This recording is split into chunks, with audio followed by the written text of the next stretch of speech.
Bonjour à vous.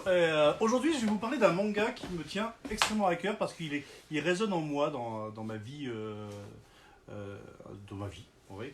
Il y a des bouquins comme ça ou des œuvres qui vous marquent en fait longtemps, ou des chansons pour certains, etc. Et moi, je vais vous passer déjà une petite musique. C'était ça. Ah, ça parle peut-être pas à tout le monde, mais cette musique, alors bien sûr, c'est une musique de marin, une musique de pirates, etc. Mais c'est surtout la musique du générique d'une série que je regardais quand j'étais petit qui s'appelait 2 ans de vacances. Alors, en cette période de confinement où on va bientôt annoncer aux enfants qui sont en vacances en fait et qui reprendront pas l'école avant un bout de temps, eh ben, on est dans les mêmes configurations que 2 ans de vacances. C'est-à-dire que 2 ans de vacances, c'est l'histoire de gamins à qui on dit en 1882 qui vont partir pour 15 jours. Un peu comme nous quand on nous a dit le confinement ça va durer 15 jours.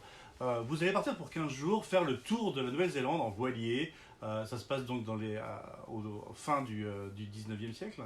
Et donc on suit 15 gamins, un peu bourgeois, comme ça, parce que un de la bande a un oncle qui a un bateau qui s'appelle le Sloogie.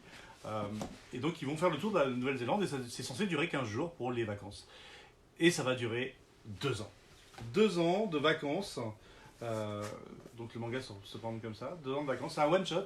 Et c'est issu de l'imaginaire de quelqu'un qui aurait eu 192 ans s'il avait décidé de continuer à vivre. Je pense que vous connaissez. Il s'appelle Jules Verne. Voilà. Jules Verne a été adapté en manga à plusieurs reprises, avec notamment Le Voyage au centre de la Terre, et là avec 2 ans de vacances. 2 ans de vacances, c'est un roman, on l'a en poche comme ça, ou on l'a en poche comme ça. Donc c'est, comme je disais tout à l'heure, une série DVD que moi j'affectionne particulièrement. C'est une série assez courte, hein, je crois qu'il y a 8 épisodes, quelque chose comme ça. Mais c'est vraiment une aventure extraordinaire. Et dans cette période de confinement, 2 ans de vacances me paraît être le manga essentiel à lire en ce moment. C'est un one shot, donc ça prend pas beaucoup de temps. C'est une histoire, on a l'impression de se cultiver en même temps, parce que comme mine de rien, on lit à Jules Verne. Donc s'il y a des parents qui écoutent cette vidéo et que vous savez pas quoi offrir à vos enfants pour passer ce temps et que vous voulez quand même qu'ils arrêtent, qu'ils ne fassent pas que regarder la télé ou que jouer à des jeux vidéo et qui veulent se mettre un petit peu de culture, essayez de faire passer la pastille de la culture Jules Verne et donc des grands auteurs de la littérature française en les faisant découvrir les adaptations en manga.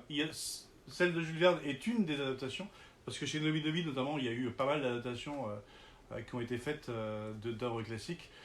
Ça va de Roméo et Juliette à Edgar Allan Poe, en passant par Alice au Pays des Merveilles ou les aventures de Tom Sawyer, etc. etc. Donc voilà. Ces enfants, si ça dure 2 ans, c'est parce qu'il y a des histoires de pirates, c'est parce qu'il y a des histoires d'îles. Et donc c'est surtout un parcours initiatique de jeunes garçons, pas du tout prévus pour être des gens qui vont se débrouiller avec leurs mains et qui vont donc pendant 2 ans apprendre à vivre, à survivre seuls, un peu à la mode koh mais en version Jules Verne, parce qu'il y a un petit peu à notre niveau. Donc voilà. Marie sourit derrière la caméra. Mais parce que je suis entièrement d'accord. Et j'adore ce manga. Et je fais une petite aparté pour dire que le manga Astra, en fait, s'inspire grandement de 2 ans de vacances. Astra, elle est perdue dans l'espace. Lost in Space, oui. Ouais. Oui, Astra est aussi l'histoire de gamins d'enfants qui pas du tout prévus pour ça et voilà, qui se sont retrouvés perdus et à essayer de retrouver leur chemin. Qui partent faire un voyage scolaire, bon là, dans l'espace, et qui vont être aspirés par une bulle qui va les projeter dans l'espace. Mais ça, je vous en parlerai une autre fois. Oui, parce que là, c'était ma chronique. Oh, pardon. Hein, mademoiselle. Donc voilà. Sinon, juste un petit mot de remerciement pour les gens qui ont répondu à notre appel d'hier par rapport à notre site internet. Donc évidemment, la boutique est fermée et ça fait 1 mois maintenant, ça commence à être un petit peu chaud. Donc merci aux premiers clients qui sont venus hier nous soutenir en passant les premières commandes sur le site internet qui s'appelle librairielecanfrier.fr. On a vraiment besoin de vous. On n'est pas en train de faire une quête, mais parce que le but c'est vraiment juste soit de précommander vos mangas qui vont sortir, que de toute manière vous aurez acheté. Voilà, donc c'est pas, on fait pas appel à vous, à votre générosité pour que nous donniez des dons, mais vraiment à passer des commandes chez nous. Nous, on s'occupe des livraisons. Marie est en train de préparer les quelques commandes d'hier. Et ça va partir le plus vite possible. Il y a une partie va partir aujourd'hui. Et voilà. Donc, merci en tout cas de penser à nous. Nous, on pense très fort à vous. Vous nous manquez terriblement. Marie en a marre de me voir à la maison. Donc, il faut vraiment que ça cesse, cette histoire. Parce que là, je viens de lui faire comprendre que ça pourrait peut-être durer 2 ans. Et donc, voilà. Mais c'est vrai que les choses s'annulent tout doucement. Il y a plein de festivals. Je pense qu'il y a quand même très peu de chances pour que la Japan Expo ait lieu cette année. Il y a des commandes. Il y a le Hellfest a été annulé. Enfin voilà, il y a plein de trucs des gros rassemblements. On a annulé la Japan XZ, c'est pas pour rien, mais je pense qu'il n'y aura pas grand chose en termes de rassemblement. Donc nous on est là, on va essayer de faire des vidéos. Et pour vous faire un peu marrer, Marc est sur des arnaques permanentes. Je ne sais pas si vous avez vu, mais on a aussi une chaîne YouTube.